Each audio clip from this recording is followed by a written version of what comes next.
നീ എഴുന്നേക്കൂ, വിശ്വാസ പ്രമാണം ചെല്ലൂ, മുറിവ് മൂടൂ. ഇതൊക്കെയാണ് എന്നോട് എൻ്റെ ഉള്ളിലിരുന്ന് ആരോ പറയുന്നത് പോലെ എനിക്ക് തോന്നുകയാണ്. ഞാൻ എന്ത് ചെയ്തെന്ന് വെച്ചാൽ 2 കൈയും കൊണ്ട് ഈ മുറിവ് ഇങ്ങനെ അങ്ങ് കൂട്ടി. രക്തം വക്കറ്റിൽ നിന്ന് ചീന്തണ പോലെയാണ് ചീന്തണ. ആശീർവാദം വെച്ച് ഞാൻ പ്രാർത്ഥിച്ചു, അമ്മേ ഇതിനൊരു പരിഹാരം എനിക്ക് ഉണ്ടാക്കി തരണം എന്നും പറഞ്ഞ് ഞാൻ പ്രാർത്ഥിച്ചതിൻ്റെ ഫലമായിട്ട് പിറ്റേ ദിവസം തന്നെ എൻ്റെ ഹസ്ബൻഡ് എന്നെ ഹോസ്പിറ്റലിൽ കൊണ്ടുപോവുകയും അവിടെ ചെന്ന് കഴിഞ്ഞപ്പോൾ ഡോക്ടർ ചോദിച്ചു, ഇത് ആരാണ് നിങ്ങൾക്ക് ബ്ലാക്ക് ഫംഗസ് ആണെന്ന് പറഞ്ഞത്? ഞാൻ എന്നാ അപ്പോൾ വിഡ്ഢിയായ ഡോക്ടറാണോ? ബ്ലാക്ക് ഫംഗസ് ആയിരുന്നെങ്കിൽ നിങ്ങളെ ഞാൻ ഇവിടുന്ന് വീട്ടിൽ വിടുമായിരുന്നോ എന്നൊക്കെ ചോദിച്ച ഡോക്ടർ, ആ ഡോക്ടറുടെ നമ്പർ തരൂ, ഞാൻ തന്നെ കേസിന് പൊക്കോളാം എന്നും പറഞ്ഞ് ഡോക്ടർ വളരെ വൈകിട്ട് ഇത് ചെയ്തു. എന്നിട്ട് ഡോക്ടർ പിറ്റേ ദിവസം തന്നെ എന്നെ ഓപ്പറേഷൻ തിയേറ്ററിൽ കയറ്റുകയാണ്. 8 മണിക്കൂറത്തെ സർജറിയാണെന്ന് നേരത്തെ തന്നെ പറഞ്ഞായിരുന്നു. അപ്പോൾ ഞാൻ പറഞ്ഞു, അമ്മ യേശുവിന് എൻ്റെ മുന്നിൽ ഓപ്പറേഷൻ തിയേറ്ററിൽ പോകണം. എനിക്ക് എൻ്റെ ഹസ്ബൻഡ് മാത്രമേ ഉള്ളൂ ഓപ്പറേഷൻ തിയേറ്ററിന് വാതിക്കൽ കാവലിരിക്കുവാൻ. എൻ്റെ കുഞ്ഞുങ്ങളെ ഞാൻ അമ്മയുടെ യേശുവിൻ്റെയും കയ്യിൽ ഏൽപ്പിച്ചിട്ടാണ് പോന്നിരിക്കുന്നത്. അമ്മയും യേശുവിനും ഓപ്പറേഷൻ തിയേറ്ററിൽ എൻ്റെ മുൻപിൽ തന്നെ കയറണം. എൻ്റെ ഹസ്ബൻഡ് മാത്രമേ ഉള്ളൂ എനിക്ക് കാവലിരിക്കാൻ എന്നും പറഞ്ഞ് രാവിലെ 8 മണിക്ക് എന്നെ ഓപ്പറേഷൻ തിയേറ്ററിൽ കയറ്റണു. 6 മണിയാവും ഇപ്പോൾ എന്നെ ഓപ്പറേഷൻ തിയേറ്ററിൽ നിന്ന് ഇറക്കണു. അതുവരെ എൻ്റെ ഹസ്ബൻഡ് എനിക്ക് കാവൽ വാതിക്കലിരുന്ന് ഭക്ഷണം പോലും കഴിക്കാതെ ഇരിക്കുവാണ്. അത് കഴിഞ്ഞ് ഓപ്പറേഷൻ തിയേറ്ററിൽ കൊണ്ട് കിടത്തി 6 മണിക്കൂറത്തെ സർജറി കൊണ്ട് കിടത്തി 1/2 മണിക്കൂർ കഴിഞ്ഞില്ല, എൻ്റെ ബോധം തെളിഞ്ഞു. എനിക്ക് പുറത്തിറങ്ങണമെന്ന് പറഞ്ഞ് ഞാൻ ബഹളം വെച്ചു. ഡോക്ടർമാരെല്ലാം വീട്ടിൽ പോയി. അപ്പോൾ അവർ പറഞ്ഞു, ഡോക്ടറെല്ലാം വീട്ടിൽ പോയി, പിറ്റേ ദിവസമേ പുറത്തിറക്കാൻ പറ്റുള്ളൂ, തലയുടെ സർജറി കഴിഞ്ഞതാണ്, അങ്ങനെ പുറത്തിറക്കാൻ പറ്റൂല എന്ന് പറയുകയും എനിക്ക് ഇറങ്ങണം പറഞ്ഞ് ഞാൻ ബഹളം വയ്ക്കുകയും അവർ വീണ്ടും ഡോക്ടറെ വിളിക്കുകയും അന്ന് തന്നെ അവരെന്നെ വാർഡിലേക്ക് മാറ്റുകയും ഇത്രയും വലിയ ഓപ്പറേഷൻ കഴിഞ്ഞ് 3-ാം ദിവസം എനിക്ക് തിരിച്ച് വീട്ടിലെത്താനും സാധിച്ചു. അത് അമ്മയുടെയും തുരുക്കുമാരൻ്റെയും ഒരൊറ്റ അനുഗ്രഹം കൊണ്ടാണെന്ന് ഞാൻ പൂർണ്ണമായിട്ടും വിശ്വസിക്കുന്നു. രണ്ടാമത്, ഇത്രയും വലിയ ഓപ്പറേഷൻ കഴിഞ്ഞ് എനിക്ക് പശുവുണ്ട്. ഞാൻ ഈ ഓപ്പറേഷൻ ഇത്ര കഴിഞ്ഞെങ്കിലും ഞാൻ 1 മാസമാണ് റെസ്റ്റ് എടുത്തത്. എനിക്ക് ഒരു പശുവുണ്ട്. ഞാൻ പശുവിനെ കൊണ്ട് കെട്ടാൻ, ഞാനും ഹസ്ബൻഡും കൂടെ പശുവിനെ കൊണ്ട് കെട്ടാൻ പോവാണ്. ഹസ്ബൻഡ് പുറകിലൊരു പശുവിനെ പിടിച്ചിട്ടുണ്ട്, ഞാൻ മുന്നിൽ പോണു. അപ്പം മുന്നിൽ പോയ പശു ഓടിപ്പോയി. ഞാനിങ്ങനെ കമ്പി അടിച്ച് കുറ്റി കെട്ടി പശുവിന് തീറ്റയിട്ട് കൊടുക്കാൻ ഇങ്ങനെ കുനിഞ്ഞ സമയത്ത് ആ പശു കൊമ്പെടുത്ത ഒരൊറ്റയടി. ഇവിടെ എല്ലാവർക്കും കാണാം, പ്ലാസ്റ്റിക് സർജറി ചെയ്ത് വച്ചിരിക്കുന്നത് എല്ലാവർക്കും കാണാം. ഈ കൊമ്പെടുത്ത് അടിച്ച് ഇവിടെ രക്തക്കോലെല്ലാം മുറിഞ്ഞ് രക്തം ചീറ്റി. ഞാൻ മാത്രമേ ഉള്ളൂ അടുത്ത്. അപ്പോൾ ഹസ്ബൻഡ് ഒരു 400 മീറ്റർ അകലെയാണ് നിൽക്കുന്നത്, എന്നെ കാണാൻ പാടില്ല. എങ്കിലും ഞാൻ അവിടെ ഇരുന്നു, ഇങ്ങനെ തലം വന്ദിച്ച് അവിടെ കണ്ണു അടച്ചിരുന്നു. ഇരുന്ന് കഴിഞ്ഞപ്പോൾ എൻ്റെ ഉള്ളിലിരുന്ന് ആരോ പറയുകയാണ്, നീ ഇവിടെ ഇരുന്നാൽ പോരാ, നിന്നെ രക്ഷിക്കാൻ നീ മാത്രമേ ഉള്ളൂ എന്ന്. നീ എഴുന്നേക്കൂ, വിശ്വാസ പ്രമാണം ചെല്ലൂ, മുറിവ് മൂടൂ. ഇതൊക്കെയാണ് എന്നോട് എൻ്റെ ഉള്ളിലിരുന്ന് ആരോ പറയുന്നത് പോലെ എനിക്ക് തോന്നുകയാണ്. ഞാൻ എന്ത് ചെയ്തെന്ന് വെച്ചാൽ 2 കൈയും കൊണ്ട് ഈ മുറിവ് ഇങ്ങനെ അങ്ങ് കൂട്ടി. രക്തം വക്കറ്റിൽ നിന്ന് ചീന്തണ പോലെയാണ് ചീന്തണ. രക്തക്കോല് മുറിഞ്ഞു പോയി. അപ്പോൾ ഞാൻ അവിടെ കിടന്ന് ഇത് മൂടിയിട്ട് ഞാൻ ഹസ്ബൻഡിനെ ഉറക്കെ വിളിച്ചു. പശുവിനെ ഇട്ടേച്ച് അടുത്ത പ്രദേശത്തെല്ലാം കൃഷി നടത്തിക്കൊണ്ടിരിക്കുവാണ്. ഹസ്ബൻഡിന് പശുവിനെ ഇട്ടേച്ച് പോരാൻ പറ്റില്ല. അന്നേരം നമ്മുടെ മോൻ്റെ ഒരു കൂട്ടുകാരൻ ആ വഴി വരികയും എൻ്റെ കരച്ചിൽ കേൾക്കുകയും അവൻ ഓടി ഇറങ്ങി വന്ന് എന്നെ താങ്ങി പിടിച്ച് അടുത്തൊരു വീട്ടിൽ കൊണ്ടുപോയി ഇരുത്തി. അവിടെ നിന്ന് അന്നേരത്തേക്ക് ആൾക്കാരെല്ലാം കൂടുകയും പെട്ടെന്ന് ദേവമാതാവ് ഹോസ്പിറ്റലിൽ കൊണ്ടുചെന്ന് അവർ നോക്കി. അവർ മുറിവ് പൊടിച്ച് നോക്കിയപ്പോൾ ഇത് വികൃതമായ മുറിവാണ്. അപ്പം ഞാൻ ഡോക്ടർ സിസ്റ്ററാണ്. ആ ഡോക്ടർ എന്നോട് വന്ന് പറഞ്ഞു, ചേച്ചി ഇവിടെ സർജൻ ഇല്ല, അതുകൊണ്ട് ഞങ്ങൾ കാരിത്താസിന് വിടുവാണ് എന്ന് പറഞ്ഞു. അപ്പോൾ ഞാൻ ഇത് കേൾക്കണുണ്ട്, എൻ്റെ ഹസ്ബൻഡിനോട് പറയുന്നുണ്ട്, ഇത് വല്ലാത്ത മുറിവാണ്, ഇവിടെ പറ്റൂല, അതുകൊണ്ട് നിങ്ങൾ കാരിത്താസിനെ കൊണ്ടുപോയിക്കോളാൻ. അപ്പം ഞാൻ ഡോക്ടറോട് പറഞ്ഞു, ഡോക്ടറെ എന്നോട് ഡോക്ടർ നുണയൊന്നും പറയണ്ട, എനിക്കറിയാം എൻ്റെ മുറിവ് വലുതാണെന്ന് എനിക്കറിയാം, പക്ഷേ എൻ്റെ അമ്മ മാതാവ് എൻ്റെ കൂടെ ഉണ്ട്. എനിക്ക് സിസ്റ്ററിന് പറ്റുമെങ്കിൽ എനിക്ക് വേണ്ടി ഒരു വിശ്വാസ പ്രമാണം ചെല്ലിയേരെ. കൃപാസനത്തിൽ മാതാവ് എൻ്റെ കൂടെ ഉള്ളിടത്തോളം കാലം എൻ്റെ ജീവൻ ഒരു നഷ്ടവും സംഭവിക്കില്ല എന്ന്. അത് കഴിഞ്ഞ് ഹസ്ബൻഡിൻ്റെ പേർക്ക് പറഞ്ഞു ഓപ്പറേഷൻ കഴിഞ്ഞിട്ട് 2 മാസമേ ആയിട്ടുള്ളൂ, അത് ലിറ്റിൽ ഫർക്ക് ഹോസ്പിറ്റലായിരുന്നു ഓപ്പറേഷൻ, അതുകൊണ്ട് ഞങ്ങൾ അങ്ങോട്ട് കൊണ്ടുപോയിക്കോളാം, കാരിത്താസിന് കൊണ്ടുപോകണമെന്ന് പറയുകയും കാരിത്താസിലേക്ക് പോകാതെ അങ്കമാലിക്ക് പോവുകയും അവിടെ ചെന്ന് പ്ലാസ്റ്റിക് സർജറി ചെയ്ത് 2 ദിവസം കഴിഞ്ഞപ്പോൾ അതും രോഗസൗഖ്യമായിട്ട് എനിക്ക് വീട്ടിൽ വരുവാൻ സാധിച്ചു.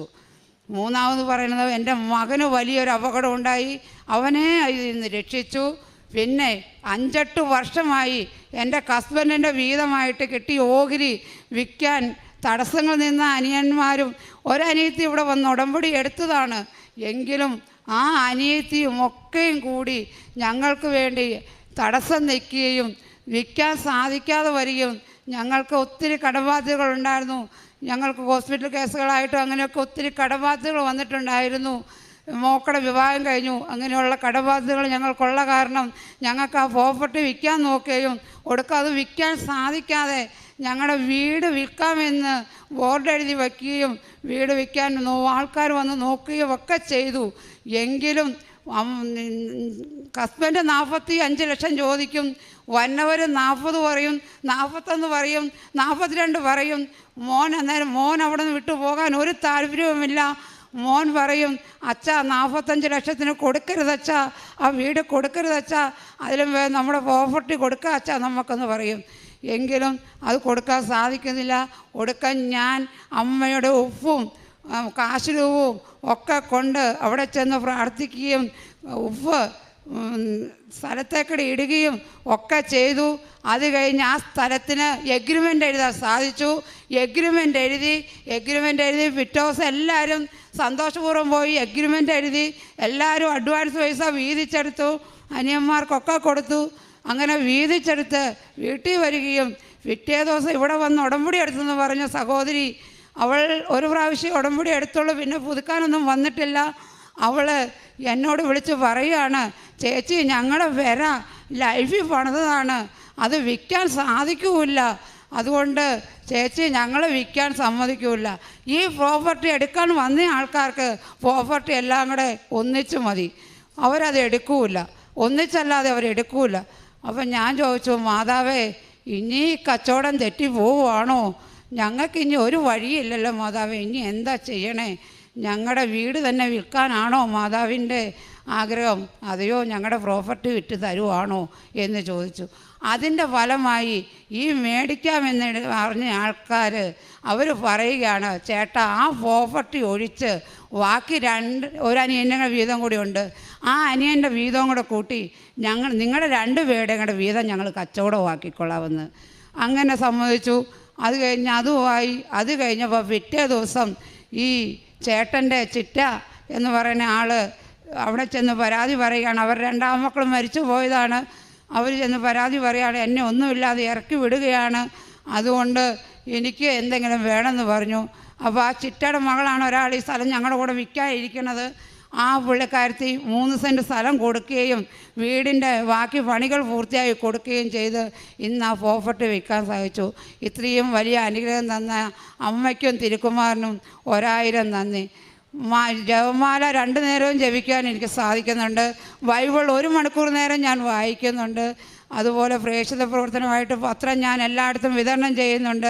കാരുണ്യ പ്രവൃത്തിയായിട്ട് എന്നാൽ പറ്റുന്ന സഹായം എല്ലാവർക്കും ഞാൻ ചെയ്യുന്നുണ്ട്. അമ്മയ്ക്ക് ഇനിയും ഞാൻ സാക്ഷ്യം പറയാൻ ഇവിടെ വരുമെന്ന് ഞാൻ പറയുന്നു. പരിശുദ്ധമയ്ക്കും തിരുക്കുമാരനും 1000 നന്ദി. ഞാൻ എറണാകുളം ജില്ലയിലെ തിരുമാറാടി എന്ന സ്ഥലത്ത് നിന്ന് വരുന്നു. ഞാനൊരു അക്രൈസ്തവയാണ്. ഞാൻ ഇവിടെ വന്ന് ഉടമ്പടി എടുത്തത് 2022 ജൂലൈ 14 തീയതിയാണ്. ഉടമ്പടി എടുത്തതിന് ശേഷം എനിക്ക് 24 വർഷം മുമ്പ് ആദ്യം തന്നെ കിട്ടിയത് ഒരു രോഗസൗഖ്യമാണ്. 24 വർഷം മുമ്പ് ഒരു തലവേദന എനിക്കുണ്ടാകുകയും ആ തലവേദന സൈനൈറ്റിസിൻ്റെ അത് പറയുകയും അങ്ങനെ അത് മരുന്ന് കഴിച്ച് കുറേ നാളത്തേക്ക് മാറുകയും വീണ്ടും വിവാഹശേഷം ഒരു 2 വർഷം കഴിഞ്ഞപ്പോൾ വീണ്ടും തലവേദന ഉണ്ടാകുകയും പിന്നെയും ആശുപത്രി പോവുകയും മരുന്ന് കഴിക്കുകയൊക്കെ ചെയ്ത് ഇങ്ങനെ മാറിക്കൊണ്ടിരുന്നു. അത് കഴിഞ്ഞ് ഇവിടെ വന്ന് ഉടമ്പടി എടുത്ത് ഒരു 2 മാസം കഴിഞ്ഞപ്പോൾ എനിക്ക് അസഹ്യമായ തലവേദന വരികയും അവിടെ അടുത്ത് ഒരു ഹെൽത്ത് സെൻ്ററിൽ പോയി മരുന്ന് കഴിക്കുകയും 3 ദിവസം മരുന്ന് കഴിച്ചതിൻ്റെ ഫലമായിട്ട് തലവേദന അങ്ങ് മാറി. പിറ്റേ ദിവസം മുതൽ ഈ വലത് കണ്ണ് ഫ്രണ്ടിലോട്ട് തുറിച്ച് തള്ളി വരാൻ തുടങ്ങി. അപ്പോൾ ഞാൻ ഇതെന്താണെന്ന് എനിക്കറിയാൻ മേലാതെയായി. അങ്ങനെ കണ്ണിൻ്റെ ആശുപത്രി പോകാമെന്നും പറഞ്ഞ് കണ്ണുകളുടെ ആശുപത്രി പോയി. അവിടെ ചെന്നപ്പോൾ കണ്ണിനകത്ത് വിരമെത്തണതാണെന്ന് പറഞ്ഞു. വിരമെത്തണമെന്നും പറഞ്ഞ് അതിനുള്ള മരുന്ന് തന്നു. അതിനുള്ള മരുന്ന് കഴിക്കും. 2 ആഴ്ച കഴിയുമ്പോൾ വീണ്ടും ഈ കണ്ണിങ്ങനെ മുന്നോട്ട് തുറിച്ച് തള്ളും.